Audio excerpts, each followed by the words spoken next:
Assalamualaikum warahmatullahi wabarakatuh. Perkenalkan, nama saya Ayu Hernani dari kelas 2B semester 2 Prodi PGSD. Di sini saya akan memenuhi tugas 3 dengan mata kuliah Filsafat Ilmu.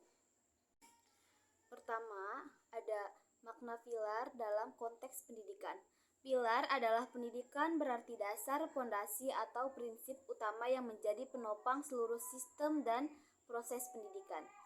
Tanpa pilar yang kuat, pendidikan tidak akan memilih arah, nilai atau tujuan yang jelas. Pilar berfungsi sebagai pedoman agar pendidikan tidak hanya mentransfer pengetahuan, tetapi juga membentuk karakter, kepribadian, dan kemampuan serta didik agar siap menghadapi kehidupan. Bagi pendidikan nasional, pilar ini adalah nilai luhur yang menjaga pendidikan tetap berakar pada budaya dan jati diri bangsa. Yang kedua, ada prinsip dasar pendidikan menurut Ki Hajar Dewantara. Ki Hajar Dewantara merumuskan 3 prinsip utama yang menjadi pilar pendidikan Indonesia, yaitu Ingarso Sung Tuludo, yang artinya di depan memberi contoh, pendidikan atau guru harus mencontohkan cara yang teladan baik dalam sikap, perilaku maupun cara berpikir. Contohnya, nyata jauh lebih berpengaruh daripada sekedar kata-kata. Yang kedua ada Ing Madya Mangun Karso, yang artinya di tengah pembangunan kemauan. Pendidik berada di tengah-tengah peserta didik, memotivasi, membangkitkan semangat dan mengembangkan potensi serta keinginan belajar siswa agar mereka aktif dan kreatif.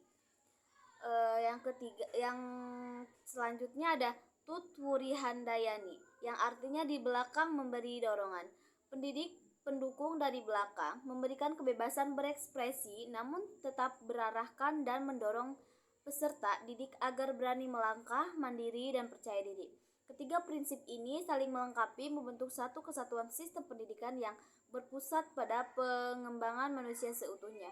Tidak hanya cerdas secara intelektual, tetapi juga berbudi luhur dan mandiri. Yang ketiga ada relevansi dan tantangan penerapan di era digital.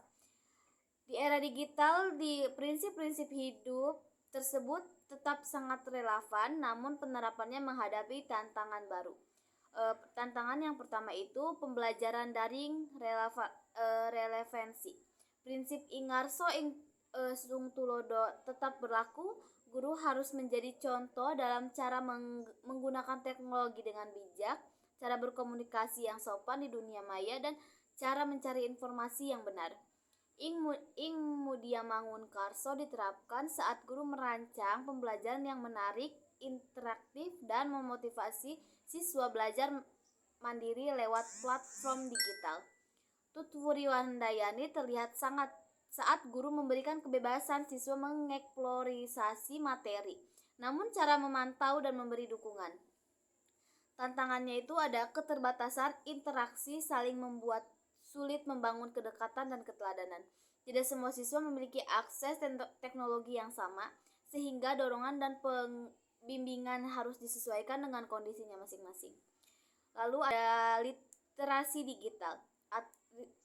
Relevansinya, pilar pendidikan mengajarkan untuk berpikir kritis. Ini adalah inti dari literasi digital.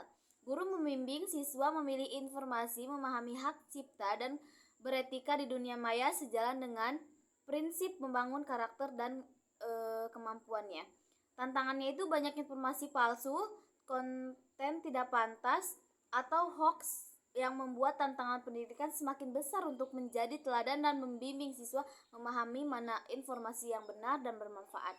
Selanjutnya ada karakter peserta didik. Relevansinya di dunia maya, karakter tetap penting. Kejujuran, tanggung jawab, dan sopan santun adalah nilai yang sama dengan pendidikan konvensional. Prinsip Ki Hajar Dewantara menekankan pendidikan karakter sebagai tujuan utama. Tantangannya ada menggunakan sosial media berlebih bisa memicu perilaku negatif seperti perundungan sinter, ketidaksopanan, atau kecanduan gawai, menanamkan nilai luhur di tengah pengaruh budaya. Ya. Baik, selanjutnya peran guru. Relevansi guru bukan lagi satu-satunya sumber ilmu, melainkan pembimbing, fasilitator, dan teladan. Persis seperti ketiga prinsip tersebut, guru beralih dari mengajar ke pembimbing yang mendorong kemandirian siswa. Tantangannya, guru harus terus meningkatkan kompetensi teknologi agar bisa membimbing dengan baik. Jika guru tidak paham teknologi, sulit untuk memberikan contoh atau membimbing siswa di dunia digital. Contoh aktualnya itu saat pembelajaran daring, guru membuat konten pembelajaran yang menarik dan beretika. Ing ngarso ing tulodo, menggunakan aplikasi yang mudah diakses dan mengajak siswa berdiskusi aktif.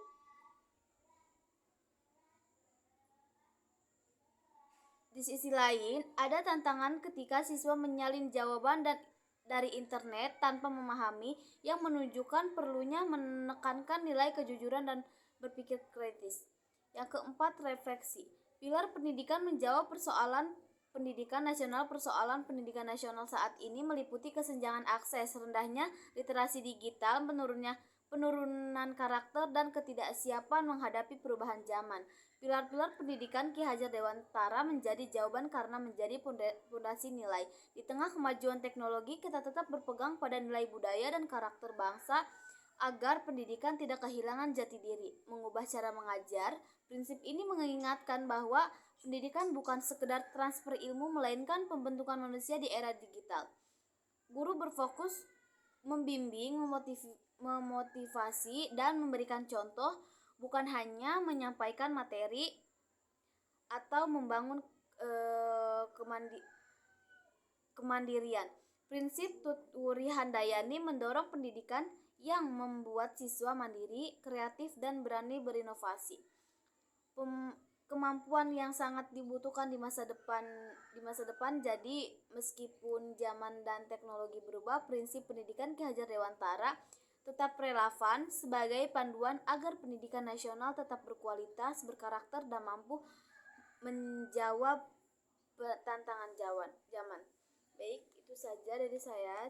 Kurang lebihnya mohon maaf. Wabillahi taufiq wal hidayah. Wassalamualaikum warahmatullahi wabarakatuh.